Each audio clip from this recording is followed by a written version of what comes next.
ಅಖಾಡ big fight ವಿಶೇಷವನ್ನು ಮತ್ತೆ ಮುಂದುವರಿಸ್ತಾ ಇದ್ದೀರಿ. ಸಂಕೇತ ಅಣಿಗೆ ಸರ್ ಇದ್ದಾರೆ. ಸಂಕೇತ ಅಣಿಗೆ ಸರ್, ಇಂಥ ವಿಚಾರಗಳಲ್ಲಿ ಯಾವ ವ್ಯಕ್ತಿಯನ್ನು ಯಾರು ಕಳೆದುಕೊಂಡಿದ್ದಾರೋ, ಈ ಅನಾಮಿಕ ವ್ಯಕ್ತಿ ಹೇಳ್ತಿರೋ ಪ್ರಕಾರ ನಾನು 100 ಹೆಣಗಳನ್ನು ಹೂತಾಕಿದ್ದೀನಿ, ತುಂಬ ಡಿಸ್ಟರ್ಬ್ ಮಾಡಿದ್ದು 12 ವರ್ಷದ ಒಂದು ಹುಡುಗಿ ಸ್ಕೂಲ್ ಬ್ಯಾಗ್ ಸಮೇತ ಹೂತಾಕಿದೆ ಅಂತ ಆ ಮನುಷ್ಯ ಮಾತಾಡ್ತಾರೆ. ಅಂದರೆ ಒಂದು ಆ್ಯಕ್ಯುರಸಿ ಕಾಣ್ತಾ ಇದೆ ಸರ್.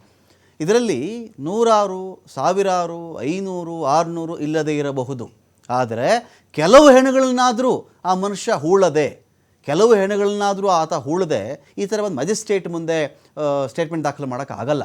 ಇಂಥ ಟೈಮಲ್ಲಿ ಯಾರು ಯಾವ ವ್ಯಕ್ತಿಗಳು ಕಳೆದುಕೊಂಡಿದ್ದರೋ ಆ ಫ್ಯಾಮಿಲಿಯ ರೋಲ್ ಏನಾಗಿರುತ್ತೆ ಇಲ್ಲಿ, ಮತ್ತು ನ್ಯಾಯಾಂಗದ ವಿಚಾರ ಅಂತ ಬಂದಾಗ ಆ ಫ್ಯಾಮಿಲಿ ಎಲ್ಲಿ ಬಂದು ನ್ಯಾಯಕ್ಕಾಗಿ ಹೇಗೆ ಫೈಟ್ ಮಾಡಬೇಕಾಗತ್ತೆ. ಅಕಸ್ಮಾತ್ ಅವನು ಅನಾಥನೇ ಇದ್ದ, ಅಲ್ಲಿ ಕೆಲವು ವಿಷಯಗಳು ಬರ್ತಾವೆ ಸರ್. ಭಿಕ್ಷುಕರಿದ್ದರು, ಕೂಲಿ ಕಾರ್ಮಿಕರಿದ್ದರು, ಅನಾಥರಿದ್ದರು, ನಿರ್ಗತಿಕರಿದ್ದರು ಅಂತ ಬರುತ್ತೆ. ಒಂದು ವೇಳೆ ಇವರೆಲ್ಲರೂ 40 ಹೆಣ ಸಿಕ್ತಪ್ಪ, 40 ನಿರ್ಗತಿಕರದೇ ಆಗಿತ್ತು, 40 ಭಿಕ್ಷುಕರದೇ ಆಗಿತ್ತು, ಏನು ಅಲ್ವಾ ಕೇಸ್ ಅದು? ಅವ್ರು ಯಾರಿಗೂ ಹಿಂದೆ ಇಲ್ಲ ಮುಂದೆ ಇಲ್ಲ, ಹೇಳೋರಿಲ್ಲ ಕೇಳೋರಿಲ್ಲ ಅವ್ರಿಗೆ ಅಂತ ಬಂದಾಗ ಅಂಥ ಕೇಸ್ಗಳು ಏನೂ ಆಗಲ್ವಾ ಅಂತ. ಮೊದಲಿಗೆ ತನಿಖೆ ಹೋದಾಗ ಇವ್ರ ಅನಾಥೋ ಅಥವಾ ಒಳ್ಳೆ ಮನೆತನದಿಂದ ಬಂದವರು ಏನು ಎಂತ ಅನ್ನೋದ್ರ ಬಗ್ಗೆ ತನಿಖೆ ಆಗಲ್ಲ. ಈ ಹೆಣವನ್ನ ತೆಗೆದ ನಂತರ ಅದ್ರ ಬಗ್ಗೆ ಸಂಪೂರ್ಣ ತನಿಖೆ ಮಾಡಿದ ನಂತರ ಇದು ಸಹಜ ಸಾವು ಅಥವಾ ಅಸಹಜ ಸಾವು ಅನ್ನೋದ್ರ ಬಗ್ಗೆ ತನಿಖೆ ಮಾಡಲಾಗ್ತದೆ. ಇದು ಮೊದಲೇದು. ಎರಡನೇದ್ದು, ಇದು ಸಹಜ ಸಾವು ಅಂತಂದ್ರೂ ಕೂಡ ಇದು ಯಾರಿಗೆ ಸಂಬಂಧಪಟ್ಟಂತ ಹೆಣ ಅನ್ನೋದ್ರ ಬಗ್ಗೆ ದೀರ್ಘವಾಗಿ ತನಿಖೆ ಆಗ್ಲೇಬೇಕು. ಅಸಹಜ ಸಾವು ಅಂದ್ರೂ ಕೂಡ ಯಾರಿಗೆ ಸಂಬಂಧಪಟ್ಟಂತ ಅಂತ ತನಿಖೆ ಮಾಡಿ ಅವರ ಹಿನ್ನೆಲೆಯನ್ನ, ಸತ್ತಂತ ವ್ಯಕ್ತಿಯ ಹಿನ್ನೆಲೆಯನ್ನ ಮತ್ತೊಂದನ್ನ ಪರಿಶೀಲನೆ ಮಾಡಬೇಕಾಗ್ತದೆ. ಮತ್ತೆ ಕೆಲವೊಬ್ರು ಪ್ರವಾಸಿಗರು ಕೂಡ ದೇವಸ್ಥಾನಕ್ಕಾಗ್ಲಿ ಮತ್ತೊಂದು ಕಡೆ ಆಗ್ಲಿ ಓಡಾಡ್ತಿರ್ತಾರೆ. ಕೆಲವೊಬ್ರು ವಯಸ್ಸಾದವರು ಬರ್ತಿರ್ತಾರೆ, ಕೆಲವೊಬ್ರು ಕಾಲ್ ಜಾರಿ ಬಿದ್ದು ಏನೋ ಮರಣವನ್ನು ಹೋಗ್ತಿರ್ತಾರೆ, ಅಥವಾ ಕೆಲವೊಬ್ರು ಸುಸೈಡ್ ಅನ್ನ ಮಾಡ್ಕೊಂಡಿರ್ತಾರೆ. ಅಲ್ಲಿ ಅಕ್ಕಪಕ್ಕಕ್ಕೆ ಅರಣ್ಯ ಇರೋದ್ರಿಂದ ಅಲ್ಲಿ ಏನಾದ್ರು ಕೆಲವೊಮ್ಮೆ ದುಷ್ಕೃತ್ಯಗಳು ನಡೆದಿರ್ಬೋದು, ಅಥವಾ ಏನೋ ಪ್ರಾಣಾಪಾಯಕ್ಕೆ ಏನೋ ಅಂತ ಯಾವ್ದು ಸಿಕ್ಕಿ ಏನೋ ತೊಂದರೆನೂ ಆಗಿರ್ಬೋದು. ಅಂದ್ರೆ ಈ ಎಲ್ಲವನ್ನೂ ನಾವು ಕೊಲೆ ಅಂತ ನಾವು ಈಗಲೇ ತೀರ್ಮಾನ ಮಾಡೋದು ನನ್ನ ಅಭಿಪ್ರಾಯದಲ್ಲಿ ತಪ್ಪು. ತನಿಖೆ ಆಗುವವರೆಗೆ, ತನಿಖಾ ವರದಿ ಬರುವವರೆಗೆ ಸಹಜ ಅಸಹಜ ಅನ್ನೋದು ಸ್ಪಷ್ಟತೆ ಇಲ್ಲದೇನೆ ನಾವು ಏನನ್ನೂ ಮಾತನಾಡೋದು ಅಥವಾ ಯಾರನ್ನೇ ದೋಷಾರೋಪಣೆ ಮಾಡೋದಾಗ್ಲಿ, ಅಥವಾ ಹಿಂಗೆ ಆಗಿರ್ಬೋದು. ನೋಡಿ, ಯಾವುದೇ ರೀತಿ ಆಗಿರ್ಬೋದು, ನಾವು ಕೊಲೆನೇ ಆಗಿದೆ ಅಥವಾ ಆಗಿಲ್ಲ ಅಂತ ಅನ್ನೋದಲ್ಲ.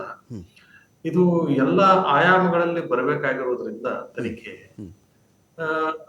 ಆದಷ್ಟು ಶೀಘ್ರ ಬರ್ಲಿ. ಬಟ್ ಅಲ್ಲಿವರೆಗೆ ಯಾರನ್ನೇ ಒಬ್ಬರನ್ನ ನಾವು ನೇರವಾಗಿ ಇವರೇ ತಪ್ಪು ಮಾಡಿರೋದು, ಅವರೇ ತಪ್ಪು ಮಾಡಿರೋದು, ಇವರು ಅಥವಾ ಇನ್ನೋಸೆಂಟ್ ಅನ್ನೋದ್ರ ಬಗ್ಗೆ ನನ್ನ ಪ್ರಶ್ನೆ ಕೇಳಿದಾಗ ನಾನು ಹೇಳ್ತೀನಿ, law presumes every guilty as innocent until the guilt is proved. Court ನಲ್ಲಿ ಸಂಪೂರ್ಣವಾಗಿ ಟ್ರಯಲ್ ಆಗಿ ಅವನ ಗಿಲ್ಟ್ ಪ್ರೂವ್ ಆಗುವವರೆಗೆ everyone is presumed to be innocent. ಹಾಗಿದ್ದಾಗ it is too early for us to judge anyone as guilty. It requires an investigation, thorough investigation, and there is a need for an investigation, and the government has at least now agreed.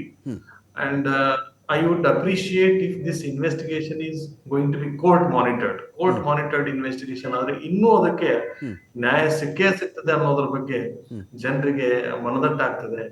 ಮತ್ತೆ ಸತ್ತ ಯಾರ ಜನ ಇದ್ದಾರೆ ಅವರ ಆತ್ಮಕ್ಕೂ ಶಾಂತಿ ಸಿಗ್ತದೆ, ತನಿಖೆ ಆಗ್ತದೆ, ಅವ್ರ ಮನೆತನದವ್ರಿಗೂ ಕೂಡ ನೆಮ್ಮದಿ ಸಿಗ್ತದೆ. ಅದರಲ್ಲಿ ಸಾಕಷ್ಟು ದ್ವಂದ್ವಗಳು ಏನಿದಾವೆ, ಗೊಂದಲಗಳಿದಾವೆ, ಎಲ್ಲಾ ಗೊಂದಲಗಳು ನಿವಾರಣೆ ಆಗಬಹುದು.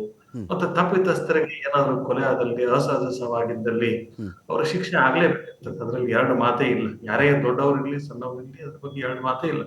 ಬಟ್ ನಾವು ಪಕ್ಷಾತೀತವಾಗಿ ನಾವು ಮಾತನಾಡೋದಾದ್ರೆ, this is a fit case of investigation, and it is not necessary for us to jump the gun.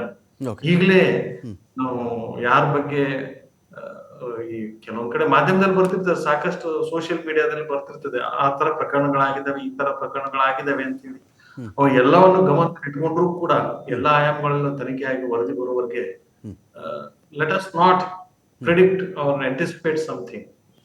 Let us only hope for the fair investigation. Yes sir. Thank you Sanket sir, ಇಷ್ಟೊತ್ತು ಚರ್ಚೆಯಲ್ಲಿ ಮಾತನಾಡಿದ್ರಿ. Thank you so much. Umesh sir, ನಿಮ್ಮೊಂದಿಗೆ ನಾನು ಈ ಚರ್ಚೆನ ಮತ್ತೆ ಮುಂದುವರಿಸ್ತೀನಿ. ನಮ್ಮೊಂದಿಗೆ forensic expert, ಈ ಒಂದು ಕೇಸಲ್ಲಿ ಪೊಲೀಸರ ಒಂದು ಡ್ಯೂಟಿ ಎಷ್ಟಿರುತ್ತೋ, ಈ ಕಡೆ ನ್ಯಾಯವಾದಿಗಳ ಕರ್ತವ್ಯ ಎಷ್ಟಿರುತ್ತೋ, SIT ಇಡೀ ತಂಡದ ಡ್ಯೂಟಿ ಎಷ್ಟಿರುತ್ತೋ ಅದರ ತೂಕದಷ್ಟೇ ಇನ್ನೊಬ್ಬ ಡ್ಯೂಟಿ ಅಂತ ಬಂದರೆ ಅದು ಫೊರೆನ್ಸಿಕ್ ಎಕ್ಸ್ಪರ್ಟ್ಗಳ ಡ್ಯೂಟಿ ಆಗಿರುತ್ತೆ.